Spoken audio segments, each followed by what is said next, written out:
one was understanding, right? And document. Phase 2, auditor has to assess control risk. This is a preliminary assessment, okay? They haven't tested yet. That happens in phase 3. But part of the audit risk model, remember, they have to use some sort of preliminary risk assessment based on their understanding so they can set control risk, so they'll know what their detection risk needs to be, and they can plan their audit procedures. Well, when the auditor actually goes in to test phase 3, those things can change. So at phase 2, what is the auditor seeking to do? So they're identifying significant controls, right? So that they can assess their control risk. What about phase 3? What's the auditor doing here? They're testing controls, right? So they've already, in this one, here they really try to understand where those, as Nikki mentioned, where those controls are that are designed to help mitigate risk in the financial statements. Then here, they identify specific controls to test, and they test. So there are 4 different ways that auditors can test controls. You guys remember those 8 audit procedures? Confirmation, analytical procedures, observation, all that good stuff.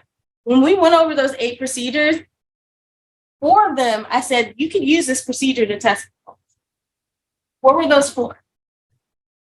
What are the 4 different ways, types of audit procedures, so types, that the auditor could use to test controls? Inquiry was 1. Occurrence is an assertion, not a test or procedure.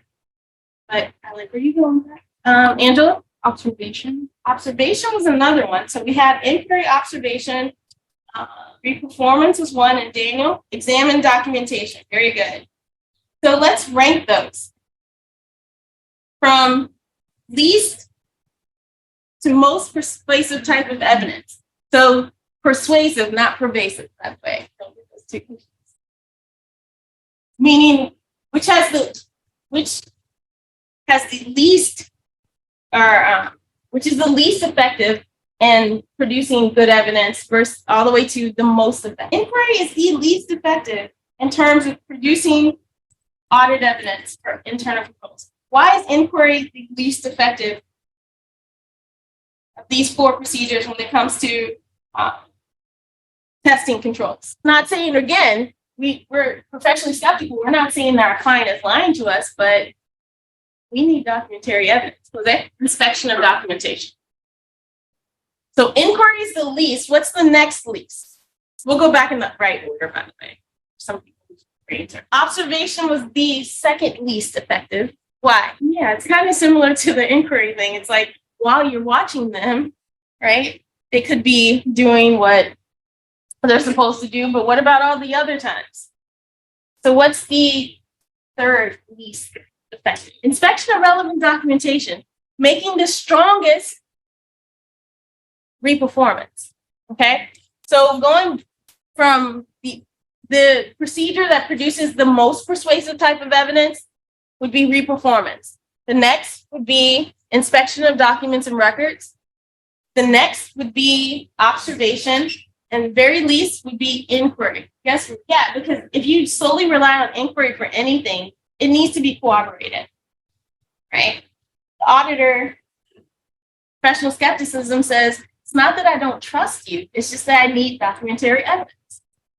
So what makes inquiry so weak is that there is no documentary evidence. There's actually only the client's word. Observation is not as weak as inquiry because at least you're watching them do that procedure that one time, right? But again, no hard evidence. What about all the other times? Right? So the most persuasive, most effective type of test for internal controls would be some sort of reperformance.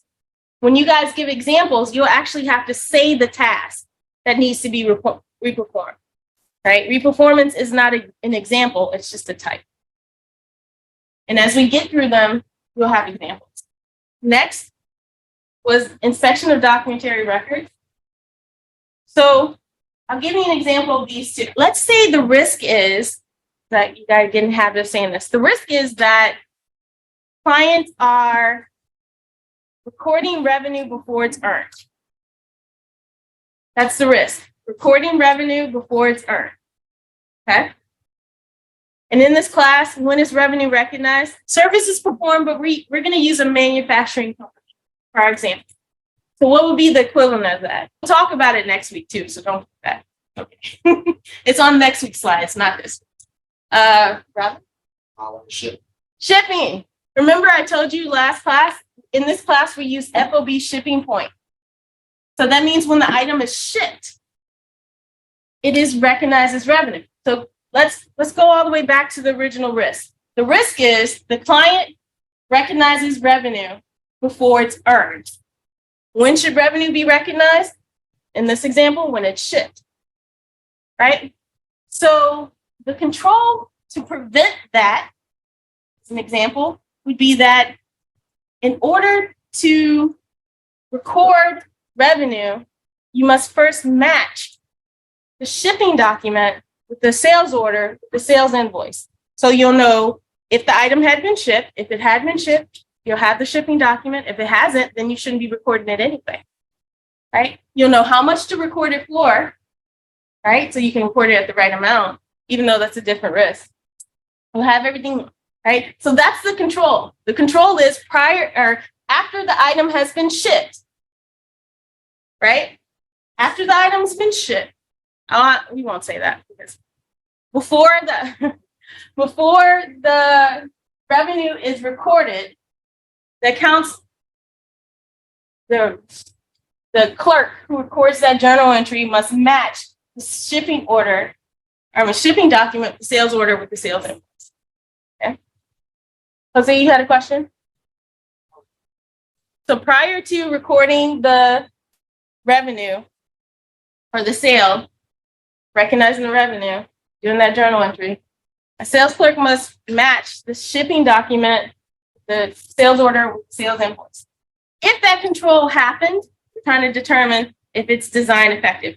Would that prevent the risk of recording revenue before it's earned? Yeah. So it's designed effectively, right? So the auditor can go in and test if it's working.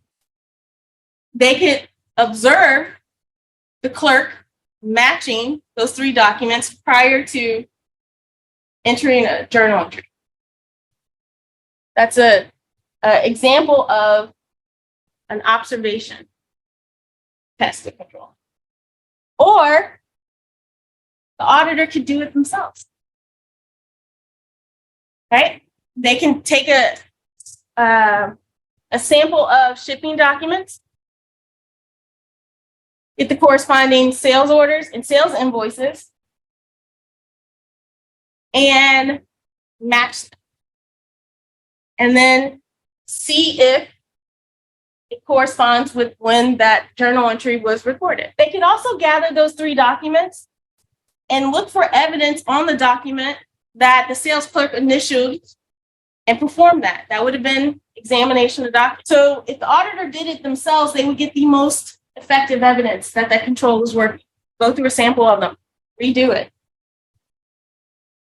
If they examine documentation that I got the sales invoices, or looked at the journal entry, see if somebody performed a three-way match by looking for documentary evidence like dates, timestamps, signatures. They would have documentary evidence that that control had worked. Or they can watch somebody do it. Or they can ask someone, had they done it?